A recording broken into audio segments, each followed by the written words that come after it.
Bom, pessoal, e voltando agora, né, e dando continuidade às atividades do dia, apresento a vocês agora a nutricionista do INCOR da USP, Laila Guitait. Desejo uma excelente palestra a todos, tá bom?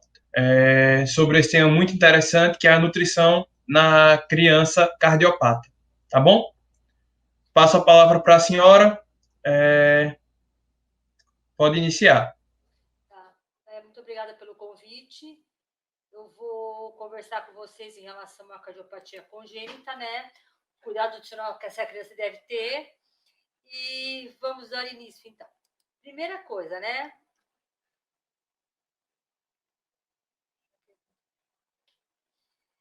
Eu não vou me ater muito às.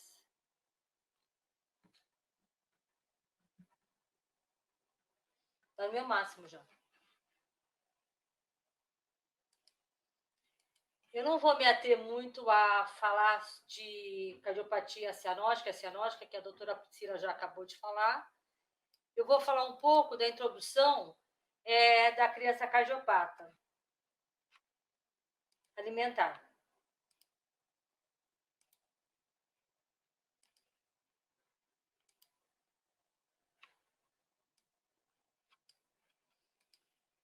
Tá dando problema aqui.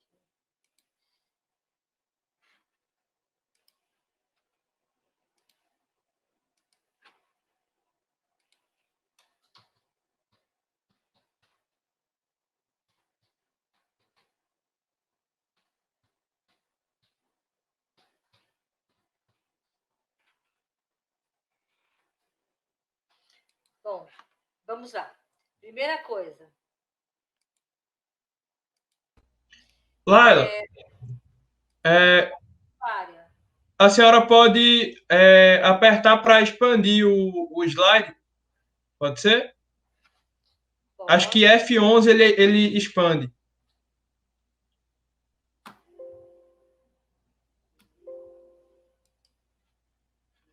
Não, não está expandindo, não. Você está conseguindo enxergar? Tô sim, é porque a senhora ele não está como apresentação. A senhora sabe colocar como apresentação do slide? Sim, está com a apresentação. Está pronto já. Ó, é, primeiro, expande a tela lá em cima. Isso. Aí a senhora vai aqui bem no cantinho embaixo. Isso aí, pronto. Pronto, Vendo maravilha. agora? Isso, obrigado. Ok, então eu não vou falar sobre cardiopatia congênita, porque a gente já conversou, a doutora Priscila já deu uma tremenda uma abordagem em relação às cardiopatias cianogênicas e acionogênicas. Primeiro, as cardiopatias congênitas são anomalias na estrutura e função cardiocirculatória, formação anormal de paredes e válvulas do coração ou vasos associados no período fetal. A incidência é muito grande em relação às cardiopatias de uma forma geral. É 1% das crianças nascidas vivas. E o Brasil foi um censo em 2017, 77% das crianças foram a óbito menores de 1 ano.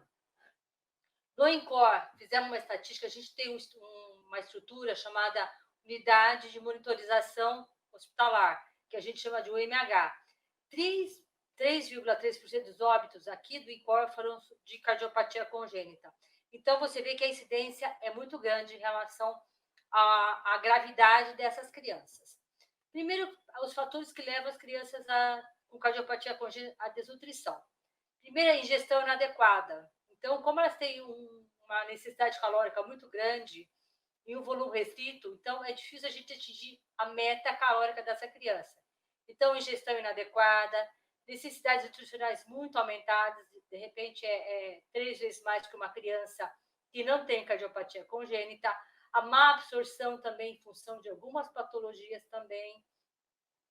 E também eles têm também muito edema de alça intestinal, nossos pacientes, tá? E que isso dificulta também a absorção de macro e micronutrientes.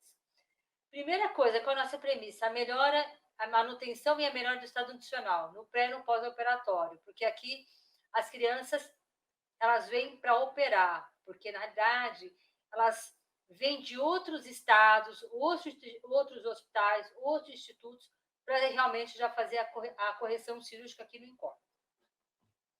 Então, crescimento e recuperação precoce dessa criança, benefícios para a cicatrização, menor tempo de internação e menor tempo de ventilação mecânica. Qual é o nosso maior desafio? É a oferta calórica e proteica adequada versus a oferta hídrica, tá? No ambulatório do INCOR, eu acompanhei em 2 anos 100 crianças, tá? E a dificuldade de ganho de peso era aumentando de acordo com que elas também cresciam. Então, na realidade, elas nascem até com peso adequado, mas elas vão desnutrindo ao longo da vida delas. Bom, aqui, na realidade, é uma introdução, né? É uma classificação das cianogênicas e acionogênicas. Eu vou passar rapidamente esse slide, porque a doutora Priscila já deu uma boa abordagem em relação a isso. Bom, primeira coisa que eu tenho que fazer em relação a isso, tá? Como é que eu vou avaliar essa criança? Eu sei que ela já vem com déficit de crescimento, vem com déficit de peso. Como é que eu faço essa avaliação? Primeiro, eu faço uma avaliação nutricional no ambulatório, que nós aqui no INCOR implementamos a linha de cuidado de crianças cardiopatas, tá? A criança vem para o ambulatório, nós recuperamos o peso, cirurgia, nós acompanhamos no pré e pós-operatório, no pré e intraoperatório, depois ele volta para o ambulatório para a gente acompanhar até a alta dele. Como é que funciona isso? Primeiro, a avaliação topométrica. A gente pesa e mede todos os nossos pacientes. A caracterização do tradicional é através do Z-score. A gente quase não usa percentil, a gente usa mais Z-score. Peso para comprimento, peso para a idade, comprimento para a idade, IMC e perímetro cefálico também, a gente avalia. Na realidade, a gente coloca tudo no antro, a gente faz exatamente uma consulta de puericultura, a gente coloca no antro e vai acompanhando a evolução dessa criança. A gente faz a anamnese alimentar, a história alimentar da criança, a duração das mamadas. Para mim é importante a presença ou não de cansaço, quantas vezes a criança para mamar, se ela tem sudorese, tudo isso é extremamente importante para a gente avaliar o estado dessa criança. E outra coisa também, no pré-operatório, quando é encaminhamento pelo médico, a gente faz uma triagem, a gente faz a avaliação da criança, e a gente acompanha mensalmente até ela atingir um peso adequado. Muitas vezes ela não consegue atingir esse peso adequado pela própria gravidade da doença. Então, eu nunca vou ter uma criança que tem desenvolvimento, por exemplo, de uma criança cardiopata e não cardiopata. E a maioria dos nossos pacientes aqui são críticos, então a maioria é cianogênica, nossas crianças. E a maioria também é interestágio. O que é interestágio? Está entre a primeira cirurgia e a segunda cirurgia. Tá?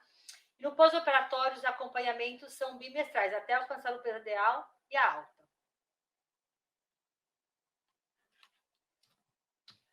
Bom, como é que é a nossa avaliação, né? O resultado ambulatório. Primeiro a gente faz Z-score, né? Peso para idade, MC para idade, CB, quando a criança é menor que 2 meses de idade, né? A gente usa realmente a referência da OMS, perímetro cefálico, a gente usa NCHS, cálculo das necessidades hídricas, calóricas e proteicas. Eu uso de TEM, 2011, Roman, 2011, e Holiday Sugar para calcular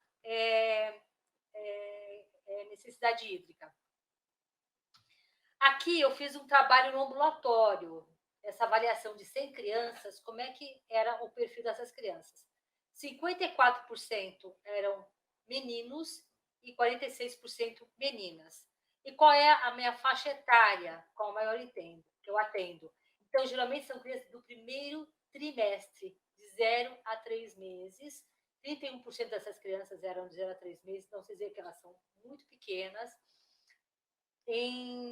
Depois a gente passou para 6 meses, que foi 29,3 crianças que a gente avaliou. No terceiro trimestre, 12,2, quarto trimestre, 4,9 e acima de um ano, 22%. Então, a correção cirúrgica aqui no INCOR geralmente é feita antes de um ano de idade. Aqui é de acordo a medida, como é que foi a média de peso dessas crianças.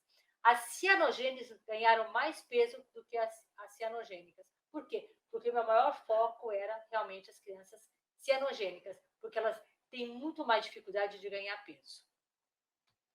Aqui uma tabela que mostra mais ou menos como é que a gente trabalha, tá? Então, a recomendação da OMS, como é que a gente compara a recomendação da OMS com o ganho de peso dessas crianças. Mas vale a pena enfatizar que cada criança aqui é um mundo diferente, a gente não compara uma com a outra. Então, a gente avalia criança por criança e cada um vai ter um desenvolvimento. Então, se uma criança, por exemplo, hoje, uma criança que aparece comigo com ventrículo único, ganhar 5 gramas por dia, eu já fico satisfeita, porque eu comparo ela com ela mesma. Então, assim, se ela ganhar peso, eu já estou bem, tá? Eu já fico satisfeita. No primeiro trimestre, a recomendação do OMS é de 25 a 30 gramas dessa criança. O meu ganho de peso ambulatório foi 22,1, com um desvio padrão de 14,5. Então, você vê que é muito variável esse ganho de peso. No segundo trimestre, a recomendação é 20, as minhas crianças ganharam 14,6 gramas, né? Mais ou menos 12,6. No terceiro trimestre, elas ganharam 15 gramas e o ganho de peso ambulatório foi de 11,6. E quarto trimestre, 10 gramas, e a variação foi de 12 a 8,8. E acima de 11 anos, acima de 1 ano, foi de 11,1. Aqui um quadro que eu fiz em relação ao ganho de peso das minhas crianças com referência ao OMS. Então, você vê que eu nunca consigo atingir um valor adequado de ganho de peso. Então, estou sempre abaixo da recomendação da OMS. Esse gráfico, acho que mostra bem isso, né? Como é que é a avaliação, como é que é o ganho de peso dessas crianças. Bom, ele passou comigo no ambulatório, ele interna. Nós trabalhamos aqui com linha de cuidado, eu não sei se as pessoas estão acostumadas a trabalhar com atendimento ao paciente centrado em valor, né? Na internação, o paciente chega, a gente faz uma anamnese alimentar, faz antropometria no dia que ele interna, a gente caracteriza o estado funcional dele através do score, coloca em curvas, né? A gente usa o antro, coloca em curvas peso para a estatura, peso para a idade, estatura para a idade e MC, é o que a gente leva em consideração. Circunferência do braço também, perímetro cefálico também, a gente faz a avaliação, tá? Como é que é feita a minha triagem, por exemplo? O paciente chega hoje, eu avalio, e aí, até 72 você tem que avaliar essa criança. Normalmente, a gente avalia em 24 horas. A avaliação topométrica também é de 72 horas, ele chega hoje, daqui a 3 dias eu continuo avaliando esse paciente, para ver se ele perdeu peso nesse intervalo de tempo. E a avaliação da aceitação da dieta e tolerância da dieta também. Bom, eu uso a minha triagem nutricional é através do Strong Kids. Então, eu avalio o risco nutricional dessa criança. Então, eu tenho um score de gravidade, onde eu avalio, por exemplo, 1 ponto é uma criança que não tem risco, 2 pontos médio risco, acima de 3 pontos risco nutricional. Então, essa criança eu tenho que avaliar a cada 3 dias. Então, esse método que a gente usa, a gente faz, o Strong Kids, que a gente já está sedimentado no nosso serviço, a gente usa esse instrumento para avaliar risco nutricional. E também aqui a gente faz também a pontuação dessas crianças com risco, tá? A gente avalia, tá? Mas a nossa assistência Maria é de alto risco, tá? E a gente faz também a avaliação nutricional dela, tá? Dados gestacionais, é importante saber se ele é pré-termo, né? Também a gente faz a avaliação do pré-termo ou a termo, anamnese alimentar, avaliação e aceitação da alimentar da criança, avaliação topométrica e cálculo das necessidades proteicas e calóricas, e a prescrição dietética, também peso para comprimento, circunferência do braço, perímetro cefálico. E aqui tem uma ficha de coleta de dados dessa criança, então é muito individualizada essa criança. Então, coloca o dia de internação dela, o peso dela na internação, a gente vai acompanhando dia a dia, ou cada 3 dias, se ela apresentar alto risco, a gente acompanha peso, acompanha a aceitação alimentar, a gente vai acompanhando a cada 3 dias essa criança, com tudo anotado em prontuário. Tempo de jejum, tempo de ventilação mecânica, se ela foi para a cirurgia, a data da cirurgia, quanto tempo ela ficou na UTI, quanto tempo ela ficou de jejum, a gente vai acompanhando tudo isso. E aqui a gente também bolou uma ficha de aceitação alimentar dessa criança. A gente pede, como as mães, antes do coronavírus, ficavam acompanhando as crianças, a gente orientou essas mães a fazer, a anotarem para a gente a aceitação alimentar, para a gente ter pelo menos uma estimativa como é que essa criança se alimenta. Então, aqui tem uma ficha de avaliação e elas colorem essa ficha de avaliação, tanto em fórmula láctea, também como também e na dietinha branda ou leve que essa criança recebe. Tá? Aqui tá, por exemplo, um exemplo de preenchimento, né? Aqui, ó. Então, você vê que tá coloridinho aqui. Aqui é o prato, quanto a criança consumiu. Aqui é a mamadeira, quanto a criança consumiu. E a gente faz uma estimativa disso, tá? E o resultado disso, quanto é? Né? Então, a gente acompanhou 36 crianças na internação, antes da pandemia, porque com a pandemia só as cirurgias de emergência foram feitas, tá? Então, na realidade, olha, são 12 crianças do sexo do feminino, masculino foram 18, a idade gestacional tem o pré-termo, né, a termo e pré-termo, e as patologias aqui. A azul, 13 cianogênicas e 17 acianogênicas, tá? Aqui a gente colocou também a caracterização da amostra estudada, que foi essas crianças. Então, a gente colocou a idade dessa criança, tá? Então, a maioria era muito pequena, de 1 a 3 meses de idade, tá? O peso, quando chegou, tinha criança de valor mínimo de 2,460 e o máximo 8,550, o comprimento 62,1 a 48 centímetros e o valor máximo 77. A CB, a média foi de 13, o mínimo foi de 9,4 e a máxima 16,9. E o Z-score, a média foi de menos 1,5 e 5,3. E valor máximo 3,9. E MC foi 0,83 eutrófico, o mínimo foi menos 4,5, uma criança bastante desnutrida, muito baixo peso para a idade dela, e o valor mínimo foi de 3,3. E a CB foi de menos 4,35 e 2,6. Aqui o tempo de internação. Na ciência fica muito tempo internada, fica 29,3 dias. Né? O valor mínimo é de 5 dias e o máximo de 104 dias. Quer dizer, elas ficam 3 meses internadas aqui. Tempo de TI, antigamente, antes da gente montar esses protocolos, a criança ficava 2 meses internada dentro de uma terapia intensiva. Hoje a gente conseguiu reduzir para 21,6 com a intervenção nutricional dessa criança. Então, a gente prepara essa criança para ir para a cirurgia. Então, diminui o tempo de internação, diminui o tempo de ventilação mecânica, melhora o estado nutricional dessa criança. Então, a gente só tem a ganhar, tá?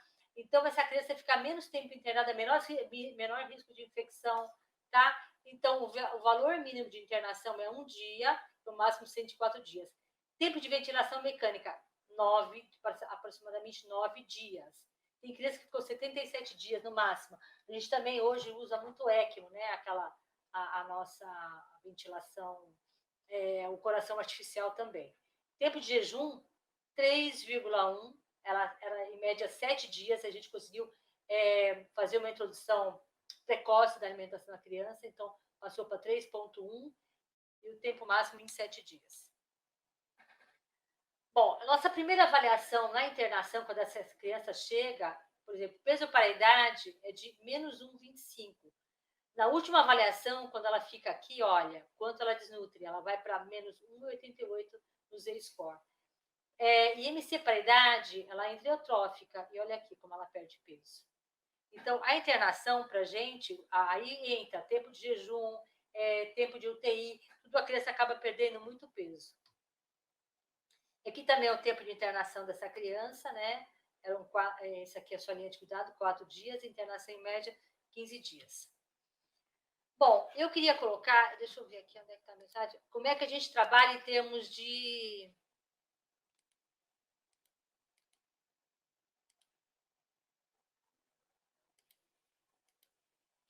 Essa criança, ela chega com a gente, a nossa média, né? Deixa eu comentar esse slide aqui para vocês entenderem melhor, tá?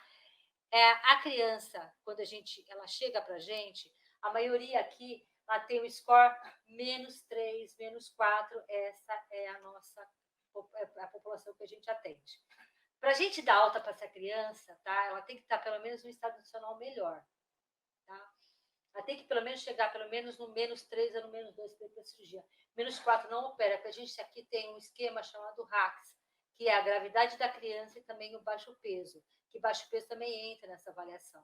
Então, se a criança não estiver no estado nutricional adequado, a gente espera um pouco, claro, depende da urgência. Espera um pouco para ir para a cirurgia, para ela sair melhor da cirurgia. Mas muitas vezes a gente não consegue esse tempo. Então, qual é o nosso maior desafio? Né? Nosso maior desafio é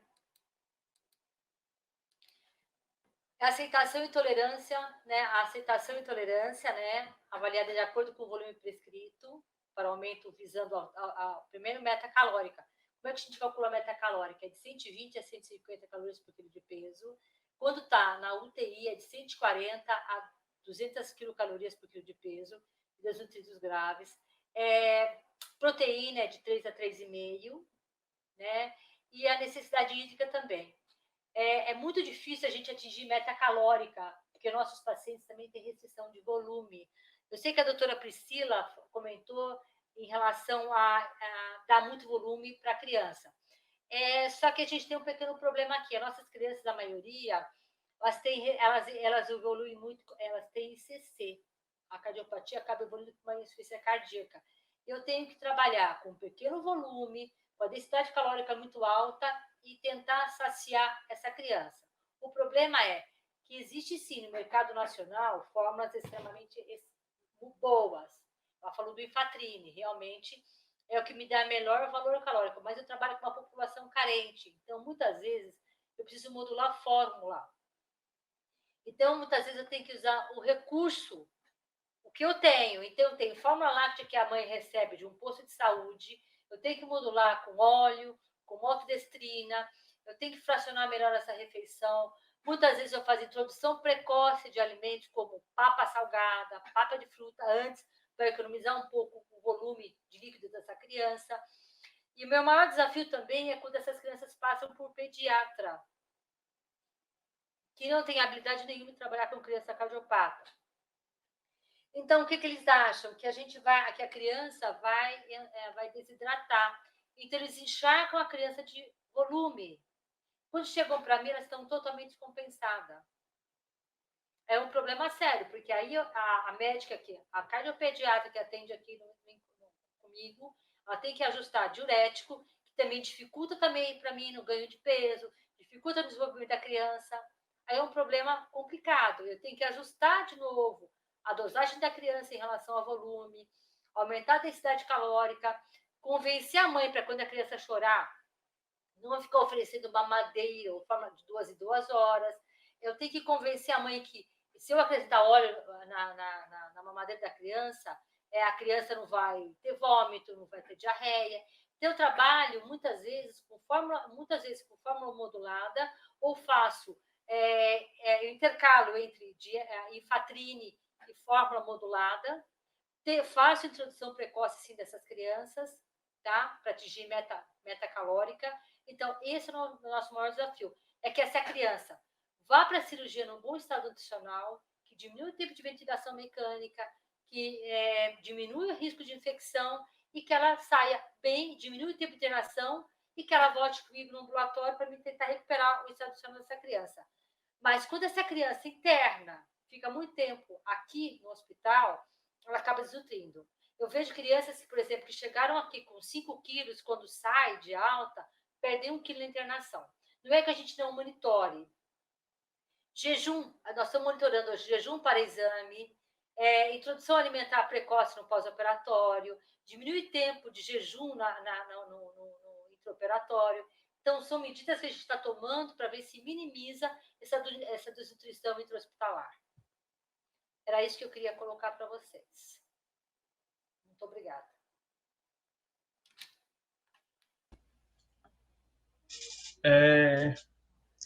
Então, doutora Laila, tivemos algumas dúvidas, tá bom? Que eu vou colocar agora na tela para a gente responder, tá bom? Ok. Nas crianças menores de 6 meses, mantém o aleitamento materno exclusivo ou deve ser feita alguma suplementação? Geralmente leite materno é padrão ouro, tá? Eu sempre mantenho aleitamento materno, não até 6 meses, porque muitas vezes eu tenho que introduzir antes algumas preparações, por exemplo, papa de fruta, aqui eu introduzo com 4 meses de idade. Porque muitas vezes a criança descompensa se colocar no seio materno. Também eu tenho que tomar cuidado com isso. Por isso que é importante você levantar a história da criança, a mãe ter um vínculo de confiança muito grande com você para falar assim, olha, ele chora muito à noite. Então as mães ficam morrendo de medo que as crianças chorem à noite porque elas descompensam, ficam roxas. E aí essas mães, coitadas, eu acho elas umas heroínas, porque elas têm uma criança que elas acham que a qualquer momento a criança vai descompensar, vai morrer. São mães extremamente ansiosas, então você tem que acalmar essa mãe. Você pode dar assim, aleitamento materno é padrão ouro. A não ser que a criança está tão descompensada que ela não aguenta nem mamar. Para 10 vezes para mamar. Aí muitas vezes você até introduz a alimentação de copinho ou de colher, porque a criança, muitas vezes, só o fato da criança mamar, ela descompensa. Tanto faz o aleitamento materno como fórmula láctea. Eu tenho crianças hoje que eu preciso economizar caloria, porque só o fato dela sugar na mamadeira, ela descompensa, ela perde caloria. Então, muitas vezes, eu peço para dar de colher, peço para dar de copinho, para economizar caloria, tá? Em relação ao aleitamento. Espero que eu tenha respondido a sua pergunta.